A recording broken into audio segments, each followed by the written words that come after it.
Okay, peeps, welcome back. So today we're going to be going over Bitcoin, the Bitcoin dominance, and the altcoin market. So with that being said, let's get it. Okay, so once again, I'm going to show you guys the same chart that I showed you before on the previous Grayscale Trust video, and that was the yearly Bitcoin chart. Okay, so I want you guys to notice a couple things here. First thing is, typically speaking, we have 3 green years and then we have a red year. Okay, so there was kind of an anomaly back here. We had 2011 was a red year, but I would say that was mostly flat. I mean, Bitcoin was pretty much brand new at that point, so we didn't really have any real data to go off. But halving year was a green year. Okay, then we had the final bull run, final green year for the bull run. So 3 years of green, and then this was the year of red in 2014. 3 years of green, 1 year of red, 3 years of green, then 1 year of red in 2022. And right now we're in our second year of green. The thing I want to point out about this is the second year of green is also the halving year. That is also the election year. Okay. So usually, even after the halving year, we always, well, at least going back as far as 2012, we've always had a third year of green on Bitcoin, which means what? Likely we're going to have a third year of green on the altcoins too. So the halving year, which is also the election year, typically speaking, because you guys know the election year is every 4 years. The halving is also every 4 years. I don't know. I don't know if that's a coincidence or not. Maybe Satoshi Nakamoto had this in mind when he created Bitcoin. I'm not sure. But 2012, 2016, 2020, and 2024 are all election years. They're also all halving years. And once again, the second year, which is the halving year, the election year, is a green year, but then we also have another third bull run year after that. See, same thing here, 2019, 2020, 2021, 2023, 2024. And theoretically, we should have one more bull year in 2025, and then the bear market year comes in 2026. As you guys can see here, I got to zoom out again to show you this red year because it's so small, you almost can't even see it. 2014 was the bear market year, 2018, 2022, and then 2026 would be 4 years later. So ideally, if this timing is to remain true, then 2026 should be the next time that we see a bear market year. Also, the altcoin market. So this is altcoins not including Ethereum. If I was to show you guys the Ethereum one, it would be essentially the same thing. Again, going all the way back to, well, of course, Ethereum didn't exist all the way back during Bitcoin's inception, but you guys can see we had kind of an anomaly year here where we had a small red, okay? And then we had 1, 2 green years. Again, 2018 was a bear market year, okay? 2016 election year. What happened the year after that with altcoins? Market went up. 2019, 2021, 3 green years. 2022 was the bear market year. 2020 was the election and the halving year. What happened to altcoins that year and the following year? They went up. And then you guys can see that potentially we have a second green year and a third green year potentially showing up here. The thing I want to focus on is total 3. So total 3, once again, I guess this particular chart didn't come out till 2017. So 2017 was the last year of that cycle for the bull run. Then 2018 was the bear market year. Again, we're seeing a lot of synchronicities here. 2019, 2021 was green years, 3 green, 1 red, and then 2 green. And ideally next year should also be a green year. And again, 2020 was the halving in the election year. And then after that, we got the big explosive altcoin season the following year or the last year of the bull run. So once again, this reiterates to me that I think likely we're not going to see the biggest moves in altcoins until next year. Okay. So this year is going to be Bitcoin's year, in my opinion. Again, that's not a guarantee. That's not financial advice. But in my opinion, this year is going to be Bitcoin's year. Okay. And then as we get closer towards the end of the year, Bitcoin will top out, maybe even at the start of next year. And then money will flow from Bitcoin into altcoins and Ethereum. All right, so now I'm going to go back to Bitcoin, and I'm going to scroll down to the monthly time frame here. We'll go over the charts in a minute, but I want to go over these other metrics with you guys first. Just keep in mind, as soon as I can get this thing back to where I can see it, there we go. Just keep in mind that we're also gonna be making some content as well on the what am I trying to say here? We're gonna be making our monthly income video soon. We're also going to be doing the macro video that we usually do for the traditional markets, probably within the upcoming weeks. So keep an eye out for that.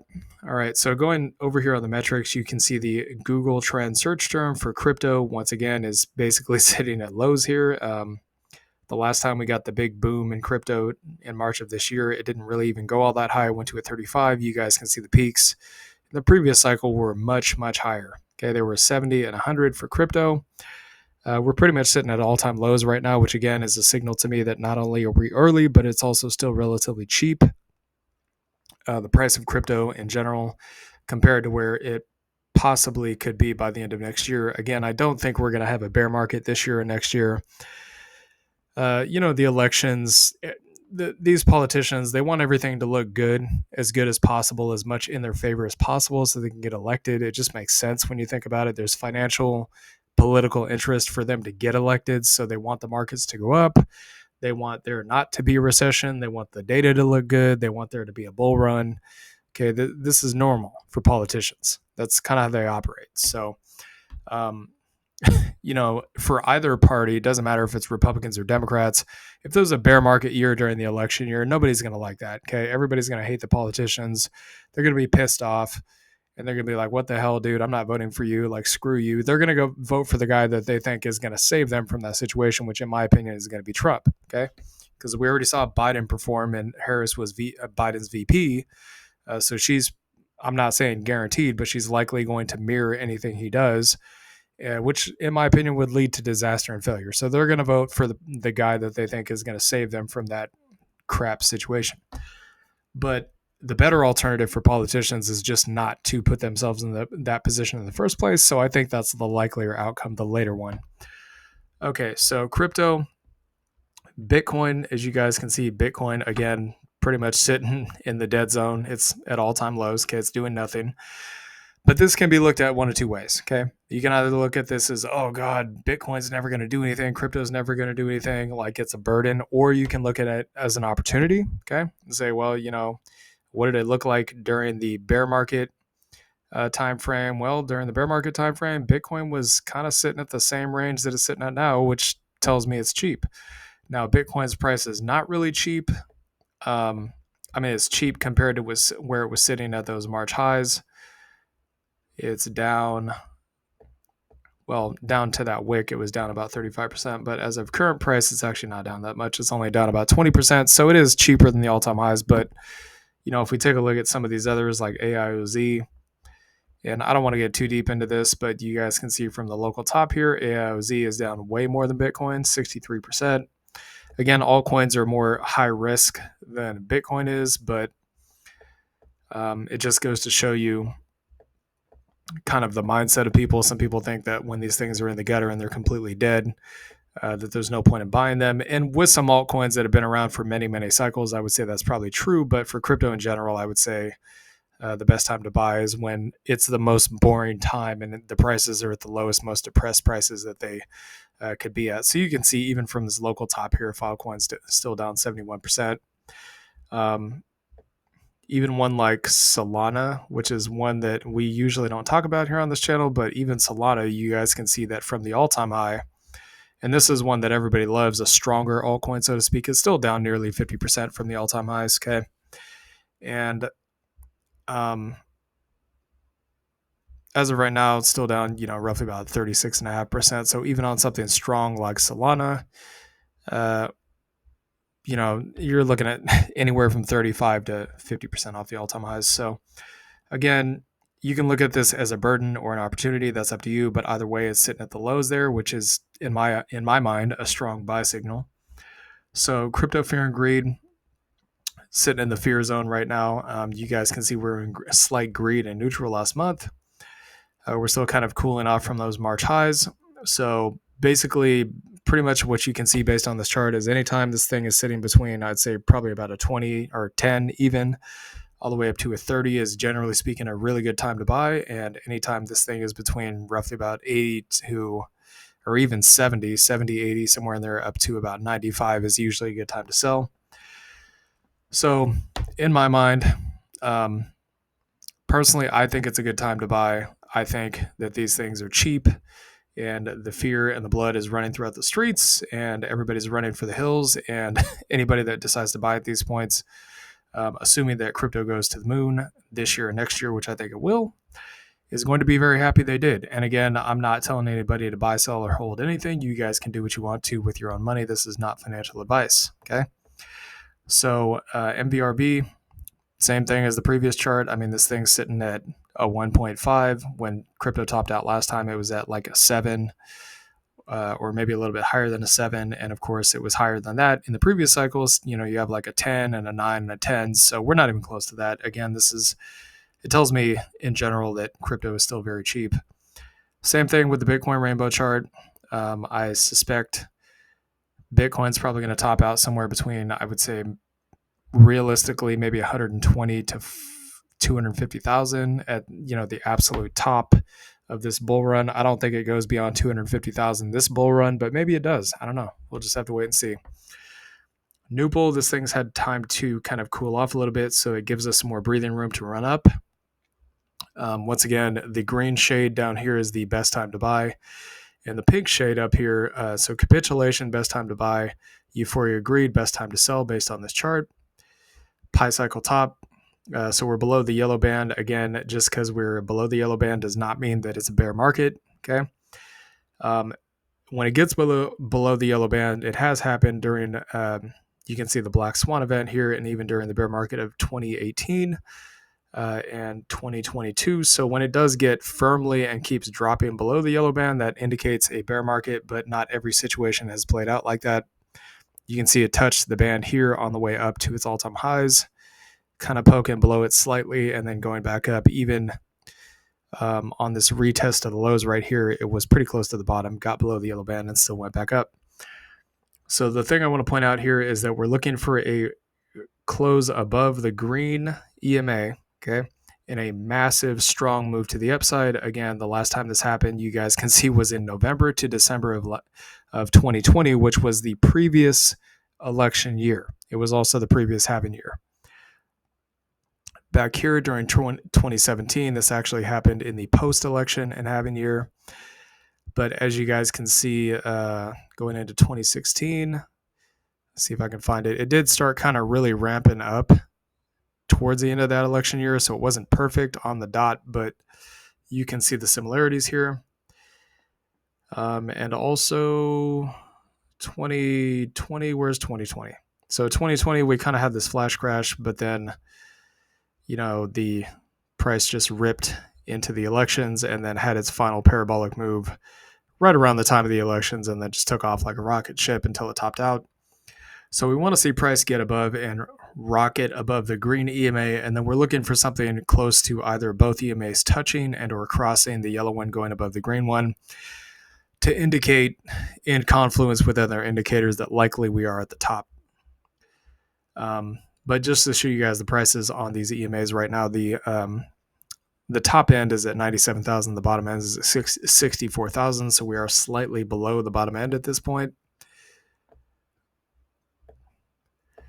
So I'm now going to go back over to the Bitcoin monthly chart. You guys can see we potentially have a RSI death cross here. Usually that does not spell good things necessarily when we get the death cross, but as you guys can see, in the previous time we had the death cross, the massive capitulation candle had already taken place. Okay, so we were pretty much at the bottom by the time this thing even hit. And if I go to the previous cycle here, you guys can see we were just starting into the bear market. But again, this was in 2018. Okay, if the timing is correct, we're supposed to get 1 year of a bear market every 4 years. So that's 2018, 2022, 2026. Does this RSI death cross to me indicate that likely we're going into a bear market early? No. I know it's a strong indication of a potential drop off, but again, based on the timing of it, we shouldn't see a massive sell off in crypto until 2026. And I mean, the other thing to point out here is that we are kind of sitting at the top of the Bollinger Bands on the monthly, and last time this happened, we did have a massive sell-off.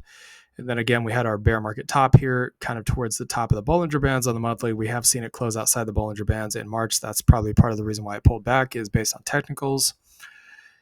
But then again, I mean, if this thing goes and pushes up against the top of the band, interestingly enough, the top of the bull part of the Bollinger Band on the monthly is sitting right around those all-time highs. So, and if I were just to show you guys an example of it getting outside the band, not necessarily being the top, you guys can see when Bitcoin rode this band here in 2020, it just kept riding the top of that band on the outside of it and just kept going up. Okay. So just because it goes to the top of the band doesn't mean it can't go even higher than that. And I'm actually going to show you guys another one that everybody loves. Okay. GameStop.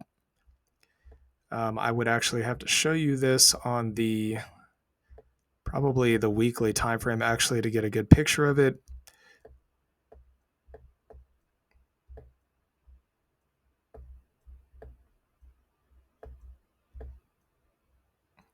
Yeah, so you guys can see that this thing ran straight past the Bollinger Band and it came back down, of course. But what did it do? It went back up into the Bollinger Band, came back down, and then went up again. Okay, it doesn't necessarily mean because it touches the top of it that it has to immediately reverse. Sometimes it does, sometimes it doesn't. Affirm, this is one that we just did a call debit spread on. We made double our money on this one on earnings. You guys can see that this thing did get outside the band, but what did it do? It just kept riding the top of the band until eventually it didn't, and then it sold off. But that was in previous times. And of course, you can see similar thing here, rides the top of the band, just keeps on skyrocketing to the moon. And then, of course, this was the trade we took right here, ripped up to the top of the Bollinger Bands. Whether it goes higher or not remains to be seen. That's not the point of this video. I just wanted to give you guys examples on different assets of what the Bollinger Bands, kind of how they work. So weekly time frame, we're still sitting in the bull zone on both the RSI and the MACD indicator. As soon as we get golden crosses on these, that should signal to us the next big leg up in crypto. So you saw the golden cross back here on the MACD, and what happened? We skyrocketed from right around that $30,000 range all the way up to $75,000. We haven't seen a golden cross since basically October of last year. So it's been 6 months. So once again, I'm just going to say I think we likely start moving up kind of towards the end of the year, maybe October, November, December, somewhere in there. And then we get that big final blow off top for Bitcoin somewhere at the highs, wherever that's going to be, and then roll off into alt season. So as far as the technicals go on the weekly time frame, I still think this looks good. Okay, we're still sitting above this primary. Well, actually, this would be the secondary macro trend line. The primary one kind of sits down here from the bear market lows, and that current price is roughly about 40,000. But you can see we're testing and still right in above this current secondary trend line we have here, which has been holding pretty much perfectly the entire time. So as long as we stay above this trend line, okay, and we stay within this flag pattern, I still consider this to be a bull market. I still see this as bullish. Okay, the other thing is we have been testing the bottom of this Bollinger Band. So usually if this thing is going to go up even further, it will test the bottom of the band sometimes and then go up, or it'll just keep riding the top of the band. A good example of this thing going up and then coming down and testing the bottom of the band would be something like this. So you got your bear market low, rides the top of the band, goes sideways, eventually tests around the bottom of the band right here. And then what happens? Boom, takes off like a rocket ship. And again, whether this is a falling wedge or a bull flag pattern, either way, textbook, this is a bullish pattern. And as long as we stay within this, I consider this to be accumulation and potentially the market's just getting ready to go on their next big leg of the bull run up. So next thing I want to show you guys is the ETH Bitcoin dominance chart. So this is Ethereum versus Bitcoin. I'm actually, I'm actually going to get rid of the bands for this one, and I'm going to throw the old EMA back on. So this would be the 51 EMA. If you guys are wondering which EMAs we have the 8 EMA, the 21 EMA, and the 51 EMA. Those are our day trading / swing trading EMAs. Of course, you guys are, do your own research and understand what you're doing with these and figure out what works best for you. But generally speaking, when this thing goes down, okay, Bitcoin dominance is basically higher than ETH dominance. Okay, when this thing goes down, Bitcoin is in control. When it goes up, altcoins are in control. So you guys know that actually, it would probably be much easier if I actually pulled the Bitcoin chart up next to this so you guys can see what I'm actually talking about here.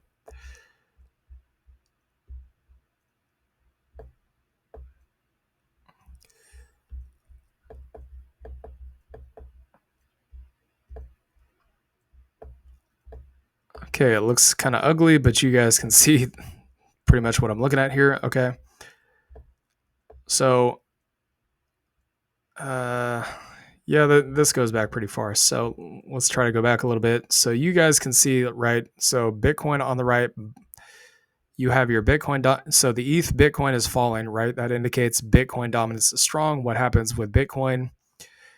So when we go into a bear market year, usually people will sell out of their altcoins and ETH position and go into Bitcoin until Bitcoin eventually tops out, and then they'll reverse the trade. They'll put their money back into altcoins and ETH. So you can see that the dominance was going down as the price on the right of Bitcoin was going up. So ETH dominance going down, that's what this is. And the Bitcoin dominance was going up. So Bitcoin was gaining on Ethereum. And then what happened as Bitcoin started to rip to all-time highs, the ETH dominance started to take over versus Bitcoin. And of course, we would have to see a falling off of the Bitcoin dominance for this to truly play out.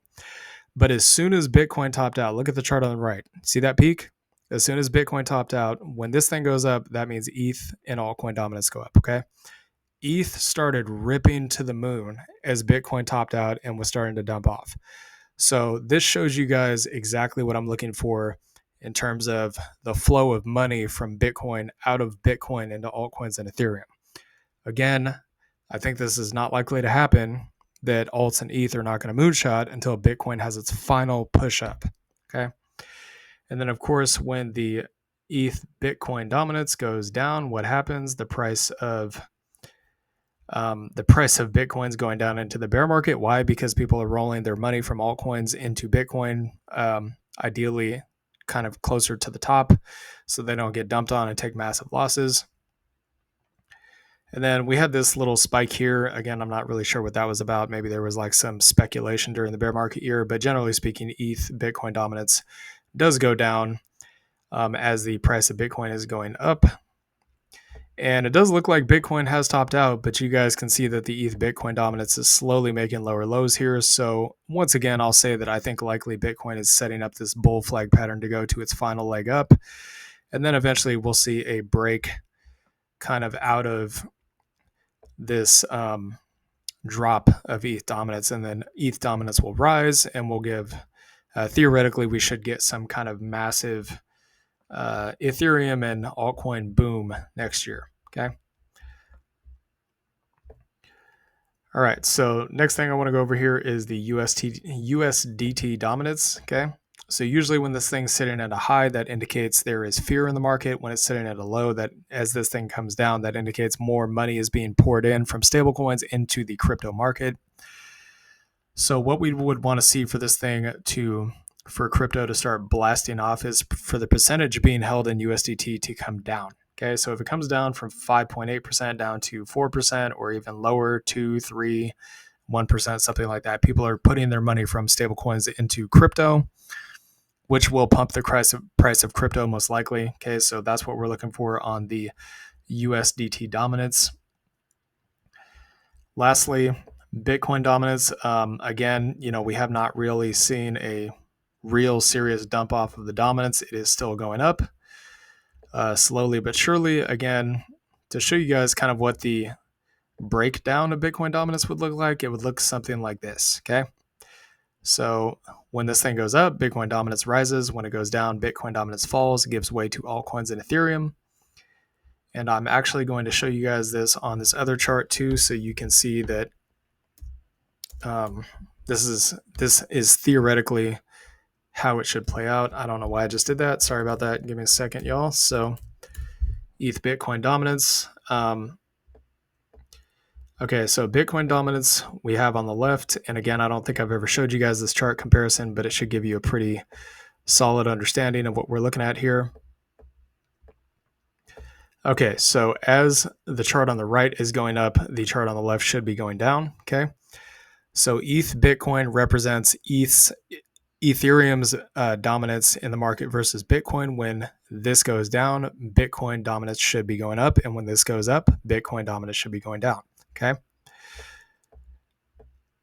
so you guys can see from this rising broadening wedge here pattern that did break down bearish when it was going up on the left. The Bitcoin dominance was going up. You can see the ETH dominance was slowly starting to fall, right? Now, as we sold off from the Bitcoin dominance on the left, what happened? The ETH dominance skyrocketed to the moon. And while the Bitcoin dominance was sitting here at the lows, the ETH dominance was at all-time highs, which indicates that at that time there had been a massive Ethereum boom in alt season. And what are we experiencing right now? Bitcoin dominance is again rising, while the chart on the right indicates ETH dominance is falling. Okay. So as soon as the ETH dominance starts to go up, the Bitcoin dominance starts to go down, which again, these have an inverse correlation. That's when we should see the Ethereum boom in the big alt season. And a lot of these grayscale trusts that you guys are looking at, I would say minus LTC and BCHG.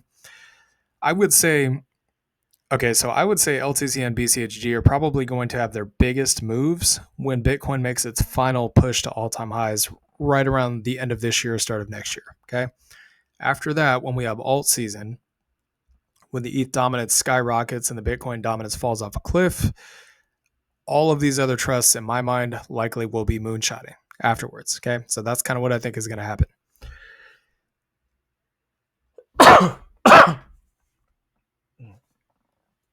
Sorry about that. Excuse me. So, anyways, this is the Bitcoin update video. Hope you all enjoyed this content. Please like, comment, and subscribe, and I'll see y'all later.